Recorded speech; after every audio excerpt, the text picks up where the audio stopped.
Iron thrown, লোহার সেই chair যার জন্য এত রক্ত, এত সন্তান হারা মায়ের কান্না, এত বিশ্বাসঘাতকতা। রেনিরা টারগেরিয়ান অবশেষে সেখানে বসেছেন। পায়ের তলায় বাবার পুরনো বন্ধুর রক্তের দাগ শুকিয়ে গেছে, কিন্তু সিংহাসনের ঠান্ডা লোহা তাকে কি উষ্ণতা দিচ্ছে, নাকি এই মুহূর্ত থেকেই শুরু হচ্ছে তার পতনের যাত্রা? এপিসোড 2 যেদিন রিলিজ পেয়েছে সেদিনই এইচবিওতে এপিসোড 3 প্রিভিউ ছাড়া হয়েছে।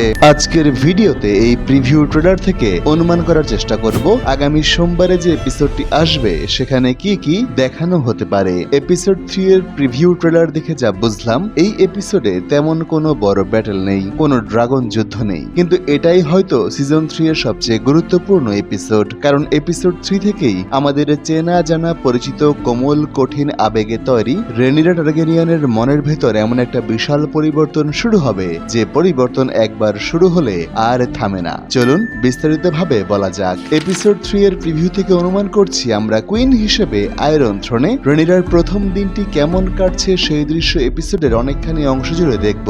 সিংহাসন জয় আর রাজ্য পরিচালনা সম্পূর্ণ দুটো আলাদা জিনিস। প্রিভিউতে আমরা দেখি রেনিরা তার বাবার মুকুট পরে আয়রন থ্রোনে বসা। আমরা গত এপিসোডে এই ক্রাউনটি তাকে পড়তে দেখিনি। কিং ভিসেরিসের আগে এই ক্রাউনটি কিং জেহারিসের ছিল। কিং জেহারিস এই ক্রাউনটি নতুন করে বানিয়েছিলেন, কারণ কিং জেহারিস তার আগের কিং মেগর দ্য ক্রুলের মাথায় থাকা ক্রাউনটি পড়তে চাননি। মেগরের ক্রাউনটি মূলত অ্যাগন দ্য কনকিউরারের ক্রাউন, যেটা এখন পঙ্গু কিং অ্যাগন 2 এর কাছে আছে। আপনারা যদি মেগর দ্য ক্রুলের আসল কাহিনী জানতে চান, তিনি কিভাবে আয়রন থ্রোন দখল করেছিলেন, তাহলে আই বাটন অথবা ডেসক্রিপশনে লিংক দেওয়া থাকবে। এই ভিডিও শেষ হওয়ার পর তা দেখতে পারেন। যাই হোক, ট্রেলারের প্রথম শটেই আমরা দেখতে পাই লুথর লার্জেন্টের গোল্ড ক্লকস পুরো থ্রোন রুম ঘিরে আছে কুইন্স গার্ড হিসেবে, কর্লিস ভ্যালেরিয়ান পাশে দাঁড়ানো হ্যান্ড অফ দ্য কুইন হিসেবে, আর সামনে দাঁড়িয়ে আছে সাধারণ প্রজা স্মল ফোক্স। আমরা প্রায় প্রাসাদ ষড়যন্ত্র আর ড্রাগন ফায়ারের ভিড়ে ভুলে যাই যে সিংহাসনে বসার আসল উদ্দেশ্য হলো প্রজার সমস্যার সমাধান করা। অ্যাগন 2 এর অনেক দোষ থাকলেও আমরা প্রজার জন্য তার হৃদয়ে একটা কোমল অবস্থান দেখেছি গত সিজনে। যাই হোক, কিংস ল্যান্ডিং এর মানুষ এখন ক্ষুধার্ত, বিপন্ন, তারা খাবার চাইছে। এখানেই লুকিয়ে আছে এপিসোড 3 এর সবচেয়ে বড় আইরনি। এই খাদ্য সংকট তৈরি হয়েছিল রেনিরার কারণেই। গত সিজনে সিসনে কর্লিসকে দিয়ে নৌ অবরোধ করিয়ে গালটে ব্লকেট তিনি দিয়েছিলেন, অনেকটা ইরান যেভাবে হরমুজ প্রণালীতে ব্লকেট দিয়ে রেখেছিল। রেনিরার প্ল্যানিং এ গ্রিন টিমের সময় কিংস ল্যান্ডিং অর্থনৈতিকভাবে দুর্বল হয়ে গিয়েছিল, সেই অবরোধ সফল হয়েছে। কিন্তু এখন কিংস ল্যান্ডিং তার নিজের রাজধানী, এবং সেই রাজধানীর মানুষ অনাহারে মরছে। তো সোজা সাপটাই হিসেব বলল ট্রেজারি থেকে কয়েন দিয়ে স্মল ফক্সের জন্য খাবার কিনে আনা, তাই না? কিন্তু এখানেই অ্যামন্ড এবং ক্রিস্টিয়ান কোল সহ গ্রিন টিমের স্মল কাউন্সিল সম্ভবত টায়ারকির নৌবাহিনী ভাড়া করতে গিয়ে রাজধানীর প্রায় সমস্ত ট্রেজারি খরচ করে ফেলেছে।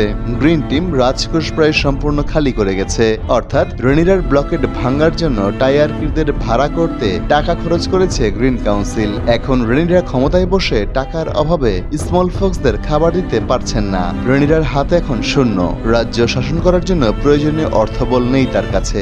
মেইন বই ফায়ার এন্ড ব্লাডেও জর্জ মার্টিন এমনটাই লিখেছেন, অর্থের যোগান মেটাতে রেনিরা ট্যাক্সের পরিমাণ বাড়িয়ে দেবেন, ফলে রাজ্যের গরিব স্মল ফোর্সদের পাশাপাশি ধনী লর্ডেরাও কুইনের উপর খেপে উঠবে। এপিসোড 3 প্রিভিউতে এরপর রেনিরাকে তার বাবার পুরনো চেম্বারে দেখা যায়, যেখানে ভিসেরিস ভ্যালেরিয়ান হাউস হোল্ডের মডেল বানাতেন। সেই ঘরে বসে রেনিরার চোখে আমরা অন্যরকম এক ভিশন দেখতে পাই। যদি আপনারা ইনসাইড দ্য এপিসোড দেখে থাকেন, তাহলে নিশ্চয়ই রেনিরা চরিত্রে অভিনয় শিল্পী MRDRC কে বলতে শুনেছেন রেনিরা টারগেরিয়ানের আয়রন থ্রোন অধিকারের বিষয়টি এখন রিলিজিয়াস প্রফেসিতে পরিণত হয়েছে। ডেমন হ্যারান হলের উইয়ারউড গাছে যে ভিশন দেখেছিল ডেনিরিস টারগেরিয়ানের 3টি dragon, a song of ice and ফায়ারের সেই প্রফেসি, সেটা এখন রেনিরার মাথায় গেঁথে গেছে। রেনিরার মনের মধ্যে অন্ধবিশ্বাসের মতো একটা ধারণা গেঁথে গেছে যে মানব সভ্যতার ভবিষ্যতের জন্য তাকে যে কোনো প্রকারে আয়রন থ্রোনে টিকে থাকতেই হবে। এই বিশ্বাসই রেনিরাকে ধীরে ধীরে অন্য একদিকে নিয়ে যাবে। গেম অফ থ্রোনস এর দর্শকেরা ডেনিরিস টারগেরিয়ানের ক্ষেত্রে এই প্যাটার্ন দেখেছেন, একটা মহৎ লক্ষ্যে বিশ্বাস, ধীরে ধীরে নিষ্ঠুরতার দিকে যাওয়া, এবং তারপর সব শেষ হয়ে যাওয়া। রায়ান কোন্ডাল কি সিজন 8 এর সেই ভুল আবার করবেন, নাকি এবারে ধীরে ধীরে সময় নিয়ে রেনিরার এই পরিবর্তন দেখাবেন, সেটাই দেখার বিষয়। একটা ছোট্ট শটে আমরা রেনিরা টারগেরিয়ানকে আয়রন থ্রোনে আঙ্গুলগুলোকে স্কুইজ করতে দেখি। মেন বই ফায়ার এন্ড ব্লাডে জর্জ মার্টিন লিখেছেন রেনিরার হাতের আঙ্গুল আয়রন থ্রোনের সোর্ডে কেটে কেটে রক্ত বের হতো। কিং ভিসেরিসও এই থ্রোনের সোর্ডের কাটে অসুস্থ হয়েছিলেন ধীরে ধীরে। এদিক দিয়ে অবশ্য আমরা অ্যাগন 2-কে আয়রন থ্রোনে সবচেয়ে চিল মোডে দেখেছি। আর একটা কুইক শটে আমরা রেনিরার পায়ের নিচে একটা ইঁদুর দেখি। অ্যাগন 2 সমস্ত র্যাট ক্যাচারদের ফাঁসি দেওয়ার পর রেড কিপের র্যাট প্রবলেম আগের চেয়ে অনেক বেড়েছে।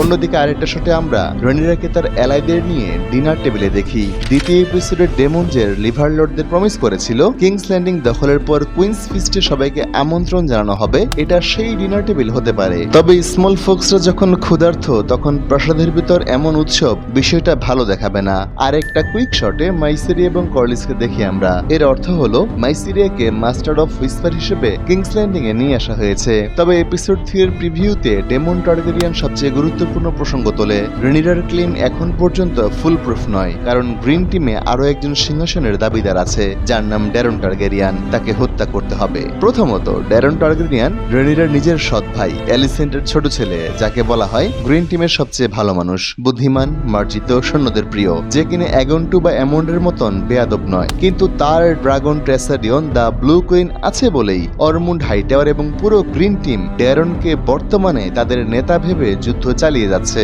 ফলশ্রুতিতে ড্যারন আপাত দৃষ্টিতে নিষ্পাপ মনে হলেও তাকে মারতে হবে। এখানে একটা বিষয় মাথায় রাখা দরকার, এপিসোড 3 প্রিভিউ ট্রেলারে যে ড্যারনকে দেখা যাচ্ছে সে কি আসল ড্যারন কিনা তা নিয়ে ফ্যানেরা দ্বিধায় বিভক্ত। কারণ এইখানে ডেমন টার্গেরিয়ানকে অন্য ড্রাগন রাইডারদের সাথে অরমুন্ড হাইটাওয়ারের টিমের মুখোমুখি হতে দেখা যাচ্ছে। এই ট্রেলারের যুদ্ধক্ষেত্রে যে ড্যারনকে দেখা যাচ্ছে তার চুল রূপালী, কিন্তু এপিসোড 1-এ আমরা যে ড্যারনকে দেখেছি তার চুল ছিল গাঢ় কালো রঙের। অনেকেই মনে করছেন অরমুন্ড হাইটাওয়ার একজন ফেক ড্যারন দাঁড় করিয়েছে ডেমনের সামনে, আসল ড্যারন লুকিয়ে আছে অন্যত্র।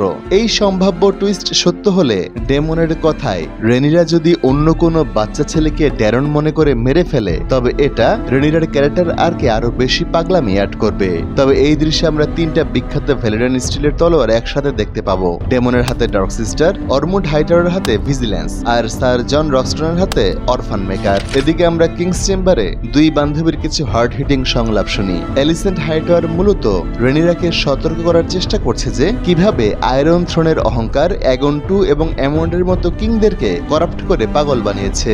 রেনিরা অলরেডি তার বাবাকে মারতে বাধ্য হয়েছে, কিন্তু থ্রোনে বসার পর সে যেন এমন উন্মাদনার কাজ আর না করে। কিন্তু রেনিরা পাল্টা উত্তর দেয়, আমি এটা মানি না যে রাজত্ব করতে গেলে আমাকে পাল্টে যেতে হবে। মানে রেনিরা এমন কোন ডার্কার পাগলামিতে সে নিজেই পরিণত হতে পারে এটা সে বিশ্বাসই করতে চায় না। প্রিয় দর্শক, আমরা অলরেডি গেম অফ থ্রোনস এর এন্ডিং থেকে জানি সদা নীতিবান মানুষগুলো কঠোরতা এবং নিষ্ঠুরতার মাঝখানের থিন লাইনটুকু প্রায় হারিয়ে ফেলে। তবে আমার প্রত্যাশা ড্যানিকে যেভাবে হুট করে ম্যাড কুইন বানিয়ে দেওয়া হয়েছিল রেনিরার ক্ষেত্রে রাইটাররা অমন না করে একটা প্রপার গ্রাউন্ড তৈরি করবে। তবে জর্জ আর মার্টিনের গোপন প্রশ্ন কিন্তু এখানেই লুকিয়ে আছে, ক্ষমতা কি মানুষকে বদলে দেয় নাকি মানুষ যা আগে থেকে ছিল ক্ষমতা শুধু সেটা বের করে আনে? অ্যালিসেন্টের শেষে শুধু বলে টাইম উইল টেল। আমরা অনেকদিন পর স্ক্রিনে ডেমন এবং রেনিরাকে ঘনিষ্ঠ অবস্থায় দেখি। গল্পের কাহিনীতে এই দুজনের প্রচুর দূরত্ব সৃষ্টি হয়েছিল অনেকদিন ধরে। ভালো লাগছে তাদের রোমান্টিসিজম যে এখনো জীবিত আছে সেটা দেখে। আরেকটা শটে 3 ড্রাগন সিডস হাইটাওয়ার সিজিল বা রঙের সবকিছু নামিয়ে ফেলতে সাহায্য করছে।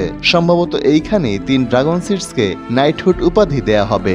এপিসোড 3 এর প্রিভিউ ট্রেলারের শেষাংশে হাইটাওয়ার সিম্বল এবং ফ্যাব্রিকগুলো পরানো হচ্ছে। রেনিরা শক্ত মুখ করে সেদিকে চেয়ে আছে। হয়তো বাবার বলে যাওয়া প্রফেসির কোনো ভীষণ সেও দেখতে শুরু করেছে, যে ভীষণই হয়তো রেনিরা টার্গেরিয়ানের রিলিজিয়াস ফ্যানাটিজমের সূত্রপাত করবে। কিন্তু সেই কাহিনী এপিসোড 3 আসলে বলা যাবে। ততক্ষণ পর্যন্ত আপনারা মেইন বই থেকে অরমুন্ড হাইটাওয়ার এবং ড্যারন টার্গেরিয়ানের প্রথম ব্যাটল হানি ওয়াইনের যুদ্ধ সম্পর্কে জানতে চাইলে স্ক্রিনে আসা এই ভিডিওতে ক্লিক করতে পারেন। আর যদি রেড কিপের ভেতরে হেলেনার সাথে কি ঘটতে যাচ্ছে বই থেকে জানতে চান তবে এই ভিডিওতে ক্লিক করুন। চলুন কথা বলি সেই ভিডিওতে যেখানে আপনি ক্লিক করেছেন।